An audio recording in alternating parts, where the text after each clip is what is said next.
Welcome back to Tops. Most Americans don't think of themselves as gemstone owners. They picture collectors and display cases. But that misses something quieter and far more common. Across American homes, there are stones that were never meant to be shown. They weren't bought to impress anyone. They were simply kept. If you're watching this, there's a good chance you own one. You might not remember buying it. You might not even know where it is. And one of the stones on this list, ranked number 1, is so ordinary that most people don't even realize it's the reason they never let go. Before we begin, think about this. Which stone do you still have, but never talk about? Let's start at number 10, ranked 10th, rose quartz. The stone Americans own, but almost never show anyone.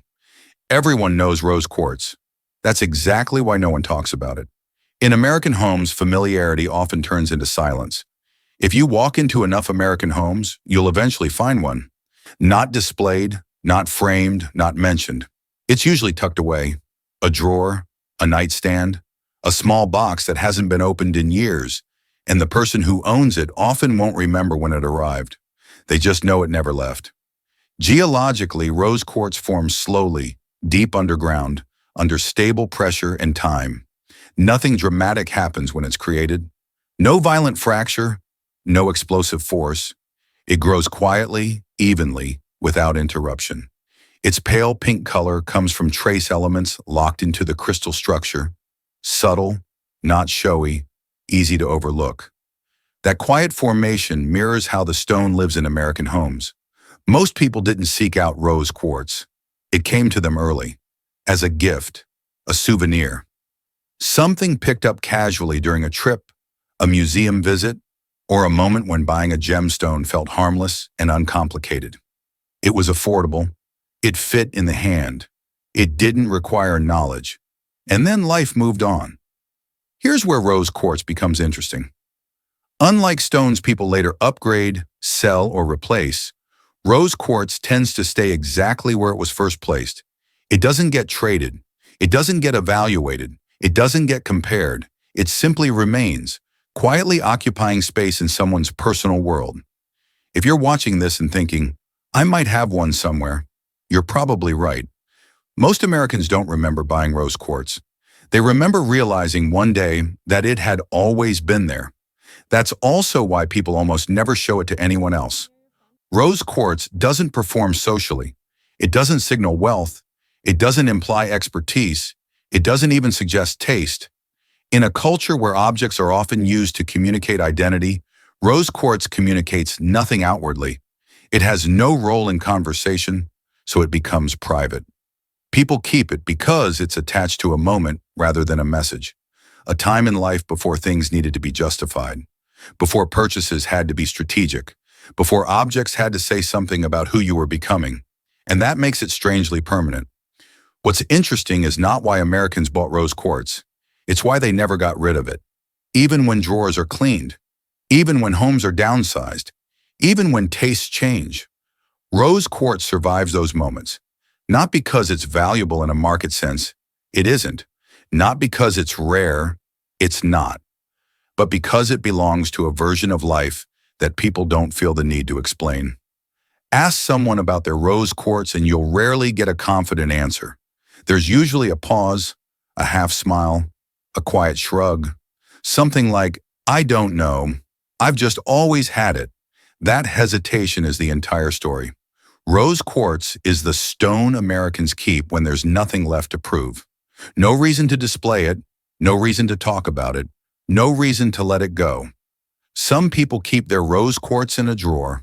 Others don't even remember where it is, but they know it's still theirs. Which one are you? Because that silent, personal attachment, owning something meaningful without ever needing to show it, is exactly what defines the stones that come next. Ranked 9th, amethyst, the stone Americans forget they own. Amethyst is one of the first gemstones many Americans ever encounter, and that early familiarity is exactly why it becomes invisible.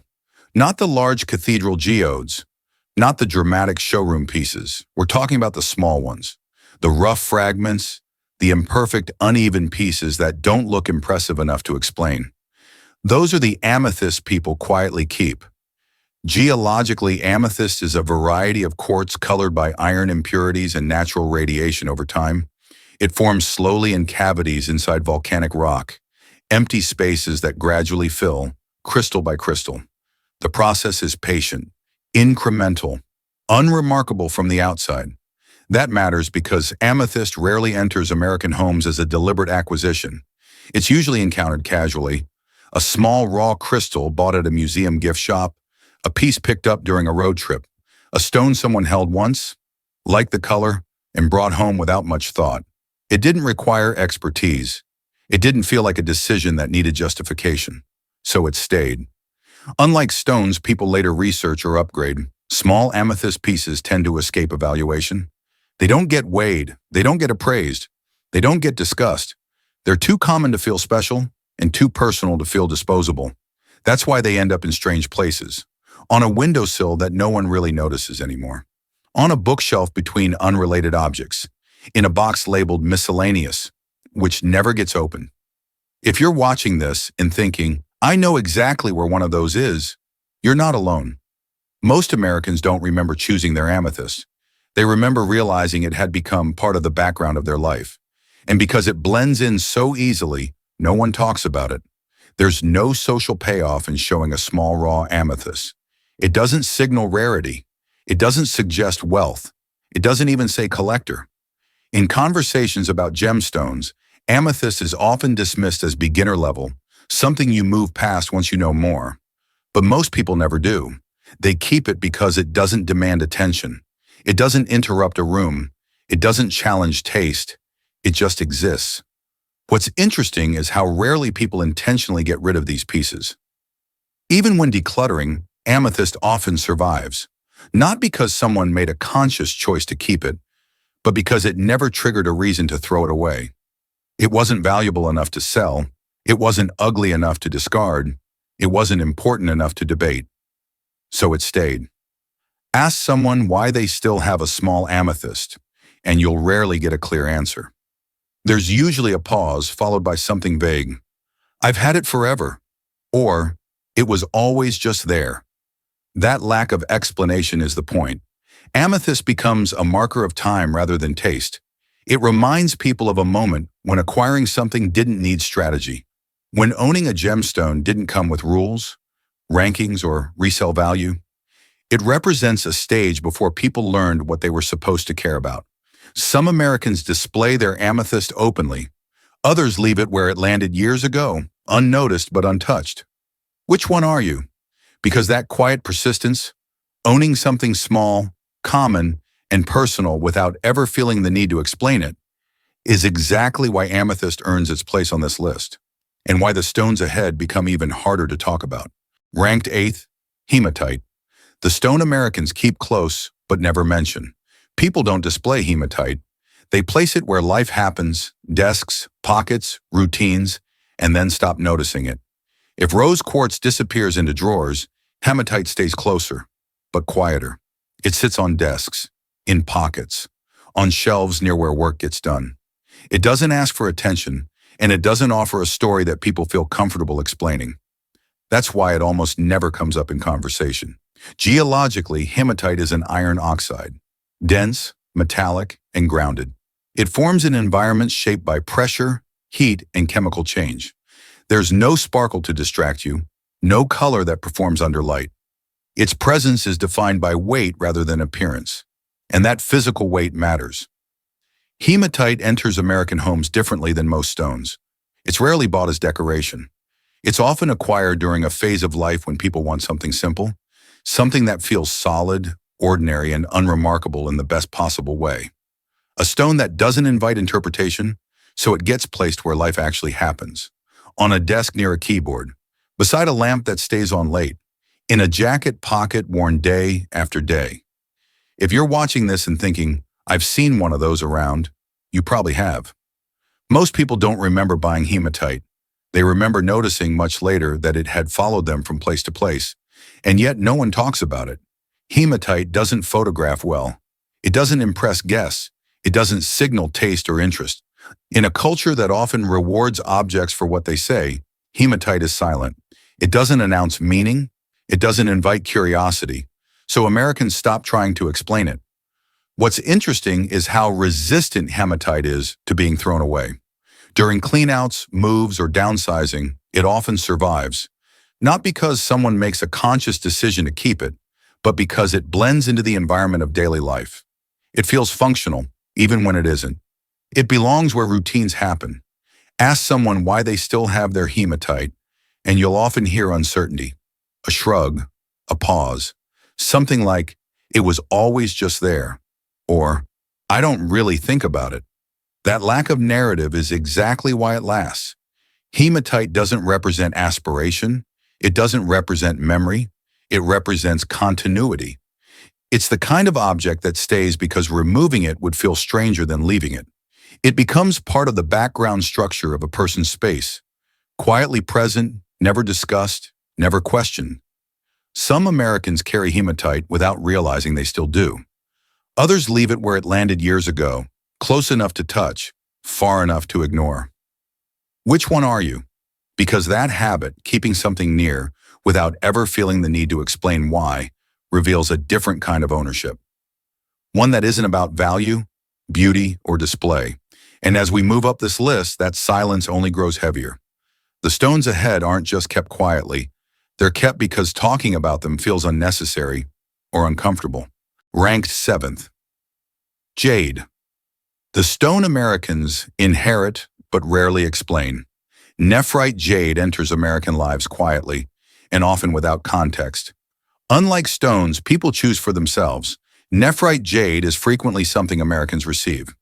It arrives as a gift from a parent, a piece handed down from a grandparent, a bracelet, pendant, or small stone that already carried a history before it ever reached them. And that inherited history is exactly why it rarely gets talked about. Geologically, nephrite is one of the two true jades, dense, fibrous, and exceptionally tough. Its structure is built for endurance rather than display. It resists breaking, it survives pressure, it holds together under conditions that fracture other stones. That durability mirrors how it functions culturally in American homes. Nephrite jade isn't flashy. Its color is restrained. Its surface feels smooth, worn, almost softened by time. To many Americans, it doesn't immediately register as valuable or even interesting. And because its cultural significance often belongs to someone else's story, people hesitate to speak about it. They don't want to get it wrong. So nephrite jade becomes something that's kept out of sight but never discarded.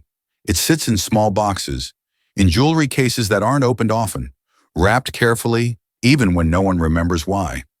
If you're watching this and thinking, "We have something like that in the family," you're probably right. Most Americans who own nephrite jade didn't buy it. They inherited responsibility for it. And responsibility changes how people talk about objects. There's an unspoken uncertainty around nephrite jade in the US. People aren't sure what it means, what it's worth, or how to explain why it matters. They know it mattered to someone else, and that's enough to keep it, but not enough to confidently display it, so it stays quiet. What's interesting is how rarely nephrite jade gets sold. Even when people downsize, simplify, or let go of other possessions, jade often remains. Not because it's trendy, not because it's understood, but because removing it feels like breaking a chain. It's not theirs to remove. Ask someone about a piece of nephrite jade they own, and you'll often hear a careful answer. A pause, something like, "It belonged to my mother," or "It's been in the family for a long time." Notice how quickly the explanation shifts away from the stone itself and toward the person it came from. That deflection tells you everything. Nephrite jade survives in American homes because it represents continuity without clarity. It's an object that carries weight without demanding interpretation. People don't show it because showing it invites questions they don't feel qualified to answer, so they keep it private. Some Americans know exactly where their nephrite jade is, even if they never touch it. Others forget about it for years until they come across it and immediately put it back. Which one are you? Because that quiet decision to keep something inherited without ever fully claiming it is a form of ownership most people never talk about. And as we move higher on this list, the stones don't just carry personal meaning, they carry identity, and that makes silence even more understandable. Ranked 6th, Obsidian. The stone Americans keep quiet because it marks a turning point. Obsidian rarely appears during calm periods. It shows up after something ends, when explanations aren't needed anymore. Unlike rose quartz or amethyst, obsidian is rarely a first stone. People don't stumble into it by accident. When obsidian appears, it's usually during a moment of change, when someone is leaving something behind or realizing that a chapter has already ended. That's why Americans own it quietly. Geologically, obsidian is volcanic glass. It forms when lava cools so rapidly that crystals never have time to grow. The result isn't orderly or patient. It's sudden, abrupt, frozen motion. What you're holding is a moment that didn't get to finish becoming anything else. And that origin matters more than most people realize. Obsidian tends to be acquired deliberately, but not publicly. A stone picked up during a difficult year. A piece chosen after a breakup, a move, a loss, or a hard decision that didn't come with celebration. It's often bought alone, without discussion, without anyone else present. Then it goes home and disappears. If you're watching this and thinking, I know exactly when I got mine, you're already ahead of most people. Because while Americans often remember the moment, they rarely talk about the stone. Obsidian isn't something people like to explain. Its deep black surface reflects too much when polished, and nothing when raw. It doesn't sparkle. It doesn't soften a room. It doesn't invite admiration. When people ask about it, the conversation tends to drift somewhere uncomfortable. So people stop bringing it up. Instead, obsidian becomes something that's kept close, but hidden, in a drawer that opens and closes quietly, on a shelf turned slightly away from view, in a bag or pocket during periods when life feels unsettled, then put away once things stabilize. It's a stone associated with before and after, not with the middle. What's interesting is how rarely obsidian gets thrown away. Even when people simplify their lives, obsidian survives. Not because it's beautiful, not because it's valuable, but because discarding it feels like denying that a moment ever happened. And some moments don't need witnesses, but they don't deserve erasure either. Ask someone why they own obsidian, and you'll often notice hesitation, a pause that's longer than usual. They might give a vague answer or change the subject entirely. Not because the stone is mysterious, but because the story behind it is finished, private, and not meant for casual conversation. That silence is intentional. Obsidian doesn't represent hope. It doesn't represent nostalgia. It represents closure. It's the kind of object people keep once they've already made a decision and don't want to revisit it out loud. Some Americans know exactly where their obsidian is, even if they never touch it anymore. Others put it away once life moves forward, but never feel comfortable letting it go. Which one are you? Because owning obsidian isn't about display. It's about acknowledging that something changed and that you survived the change without needing to explain it. And as this list moves upward, the stones ahead aren't just tied to moments. They're tied to identity, place, and choices people prefer to keep to themselves. Ranked 5th, turquoise, the stone Americans keep because it belongs to a place. Turquoise is one of the most recognizable stones in America, and yet it's one of the least talked about. Not because people don't own it, but because when they do, it feels too specific to explain. Turquoise doesn't usually arrive through jewelry counters or trend cycles. It enters American lives through geography, through travel, through inheritance, through places that leave marks on people long after they've left. Geologically, turquoise forms in arid regions where copper-rich water slowly alters existing minerals over time. It requires dryness, patience, and exposure. The process isn't dramatic, but it's dependent on landscape. Without the right environment, it simply doesn't exist. And that dependence on place is exactly why Americans keep it quietly. For many people, turquoise is tied to the Southwest, Arizona, New Mexico, Nevada. It's something picked up during a road trip, bought from a local shop, or passed down from someone who lived closer to the land than they did. It doesn't feel like a fashion choice. It feels like a fragment of somewhere else. So people hesitate to display it casually. If you're watching this and thinking, I know where mine came from, that's the point. Most Americans remember the place, not the purchase. Turquoise carries a kind of regional identity that doesn't translate well in conversation. Explaining it means explaining where you've been, who you were with, and why that place mattered to you. And those aren't stories people always want to unpack. So turquoise stays personal. It ends up in jewelry boxes that aren't opened often, in drawers labeled keepsakes, in collections that don't get categorized. It's not shown off because showing it off invites questions that feel bigger than the stone itself. There's also uncertainty. Many Americans aren't sure what their turquoise is worth, or if it's worth anything at all. They've heard stories. They've seen dramatic pieces in museums, but their own stone feels different, more modest, more lived in, more connected to memory than market, so they stop trying to define it. What's interesting is how rarely turquoise gets sold. Even when people declutter or downsize, it tends to remain. Not because it's expensive, but because letting it go feels like letting go of a place that shaped them.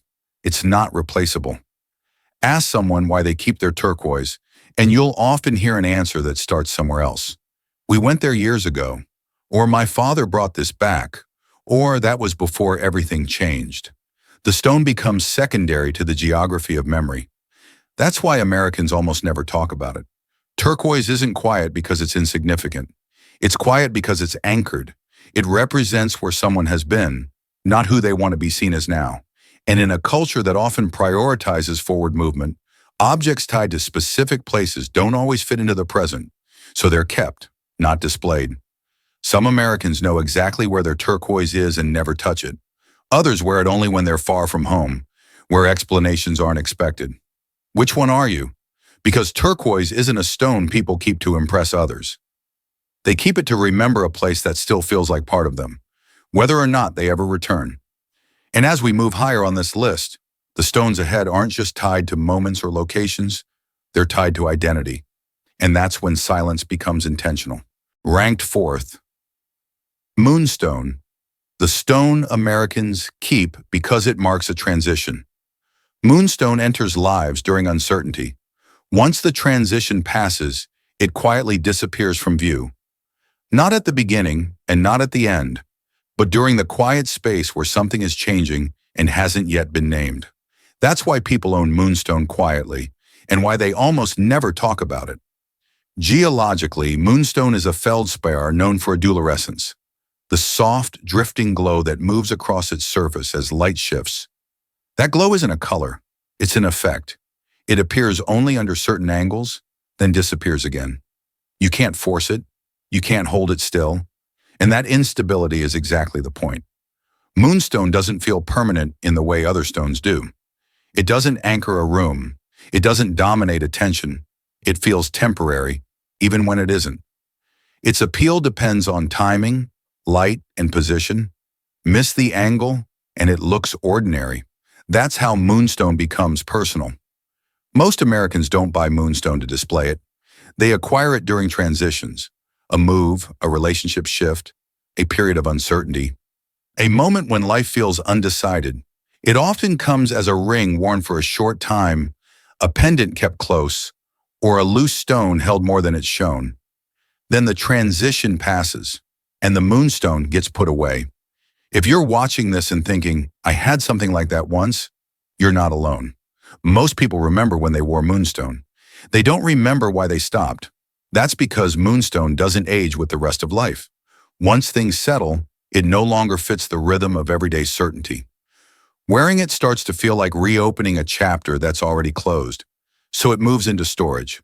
Moonstone ends up in jewelry boxes that rarely open, in small pouches tucked behind other items, in places where it won't be questioned. Not because it lost meaning, but because its meaning belongs to a version of life that doesn't need revisiting. And Americans are particularly private about that. Talking about Moonstone invites questions about when and why. Why that year mattered. Why that relationship changed. Why that phase ended the way it did. Those aren't casual stories, so the stone stays unmentioned. What's interesting is how carefully Moonstone is kept, even when it's no longer used. People don't throw it away. They don't sell it. They don't replace it. It exists in a kind of suspended state, acknowledged but not activated. Ask someone about a Moonstone they own, and you'll often hear a pause before the answer. Something like, "That was a long time ago," or "I don't really wear it anymore." Notice how the explanation stops there. The story doesn't continue. Moonstone isn't kept because it represents who someone is now. It's kept because it represents who they were between decisions. It marks uncertainty without asking to be resolved. And in a culture that values clarity and confidence, objects tied to ambiguity tend to be kept private. Some Americans remember exactly where their moonstone is and never touch it. Others forget about it entirely until they see it again and immediately put it back. Which one are you? Because Moonstone isn't about permanence. It's about passage. And as this list moves closer to the top, the stones ahead aren't just tied to moments, places, or transitions. They're tied to choices people made and chose not to explain. Ranked third, Garnet, the stone Americans keep because it outlasted the trend. Garnet often arrives already old. By the time Americans own it, the trend has already moved on. When garnet appears in American homes, it's often already old. A ring from a grandmother, a pendant worn in photographs no one looks at anymore. A stone that was once chosen carefully and then quietly outlived the moment that made it fashionable. That's why people keep it, but don't show it. Geologically, garnet isn't a single stone, but a group of minerals formed under high pressure and temperature. It's dense, durable, built to survive environments that destroy softer materials. Long before it became jewelry, garnet was already defined by endurance. And that endurance shows up in how Americans treat it. Garnet enters many families through inheritance. It's rarely something people buy for themselves today. Instead, it's something they're given responsibility for, often without instruction. The style feels dated. The setting feels heavy. The color, deep and dark, doesn't align with modern preferences. So it gets put away. If you're watching this and thinking, we have something like that, you're probably right. Most Americans know exactly who the garnet belonged to, even if they never wear it themselves. And that connection makes it hard to talk about. Displaying garnet invites questions about age, family, and continuity. It points backward rather than forward. In a culture that celebrates newness, objects tied to older generations can feel out of place in everyday life. So garnet becomes private. It's kept in jewelry boxes that aren't opened often, wrapped carefully, even when no one plans to wear it again. It's not thrown away because doing so would feel like erasing someone else's choices. What's interesting is how rarely garnet is reimagined. People don't reset it. They don't modernize it. They leave it intact, as if changing it would interrupt something that has already lasted long enough. Ask someone about their garnet, and you'll often hear a factual answer. A name, a relation, a brief explanation that avoids emotion. It was my grandmother's. Or, that's been in the family a long time. Notice what's missing. There's no attempt to justify keeping it, no claim that it's valuable, no effort to make it relevant. Garnet doesn't need defending. It represents a time when jewelry wasn't meant to be updated every decade, when stones were chosen to last, not to match trends. And that longevity is precisely why garnet sits so quietly in American homes today. Some Americans keep garnet because they plan to pass it on. Others keep it simply because it has already endured longer than any trend they remember. Which one are you? Because garnet isn't kept for how it looks now. It's kept because it has already proven that it can outlast change. And as we approach the top of this list, the stones ahead aren't just inherited or remembered. They're actively chosen and intentionally kept out of sight. Ranked second, Tiger's Eye, the stone Americans keep because it reminds them who they used to be. Tiger's Eye belongs to a version of life people no longer present publicly. That's why it's kept, but rarely worn. It shows up in places tied to earlier versions of life. A bracelet worn decades ago. A loose stone kept from a time when choosing something bold felt natural. It's not hidden because it's embarrassing. It's quiet because it belongs to a different self. Geologically, Tiger's Eye forms through a slow transformation of fibrous minerals, replaced layer by layer until a new structure emerges. The signature golden brown bands aren't painted on. They're the result of change under pressure. The stone looks solid, but its story is one of gradual shift. That matters because Tiger's Eye is rarely acquired during stability. Most Americans who own it picked it up when they were younger, during years defined by confidence, risk, or experimentation. It was worn openly then, on wrists, around necks, carried in pockets. It matched a phase of life when expressing strength didn't feel complicated. Then life changed. Careers settled. Identities became quieter. Bold symbols lost their urgency. And tiger's eye no longer fit the version of self people presented to the world, so it got put away. If you're watching this and thinking, I used to have one of those, you might still do. Most Americans remember wearing tiger's eye. They don't remember deciding to stop. It simply happened. Tiger's eye doesn't align easily with mature, understated spaces. Its sheen is assertive. Its patterns demand attention. In adulthood, that kind of visibility can feel unnecessary or even uncomfortable. So the stone moves into drawers, boxes, and forgotten containers. Not discarded, just retired. What's interesting is how often tiger's eye survives major life transitions. Moves, cleanouts, even downsizing rarely remove it completely. People hesitate to throw it away because it represents a time when choices felt more instinctive. It becomes a private marker of past confidence. Ask someone about their tiger's eye, and you'll often hear nostalgia without explanation. A brief laugh, a half smile. That was a long time ago. The details don't follow, because explaining it would mean explaining who they were then and why they aren't that person anymore. Tiger's eye isn't kept because it still fits. It's kept because it once did. It represents a version of self that was bold, decisive, and unafraid of being seen. And even if that version no longer shows up publicly, people aren't ready to erase it completely. Some Americans know exactly where their tiger's eye is and never touch it. Others come across it unexpectedly and feel something before putting it back. Which one are you? Because tiger's eye isn't about who someone is now. It's about remembering that they were once someone who didn't hesitate to choose boldly. And that memory, private, unspoken, and intact, is why tiger's eye earns its place near the top of this list. In first place, Smoky Quartz. The stone Americans keep because it stayed when everything else changed. Smoky Quartz doesn't announce itself. It stays through moves, changes, and decisions without ever needing attention. Among all the stones Americans own, this is the one that most often arrives quietly and stays without explanation. It doesn't mark a beginning. It doesn't announce a milestone. It doesn't even feel like a choice. Smoky Quartz becomes part of someone's life the way certain habits do, gradually, unnoticed, and then permanently. Geologically, smoky quartz is ordinary quartz altered by natural radiation over time. Nothing explosive, nothing sudden. Just exposure, patience, and change that happens slowly enough to feel invisible. The color isn't added. It's the result of endurance. That matters, because smoky quartz doesn't enter American homes as a statement. It's picked up during periods when life is already heavy, when clarity isn't available yet, when decisions are still forming. It's often acquired quietly, without ceremony, without anyone else involved. Then it stays.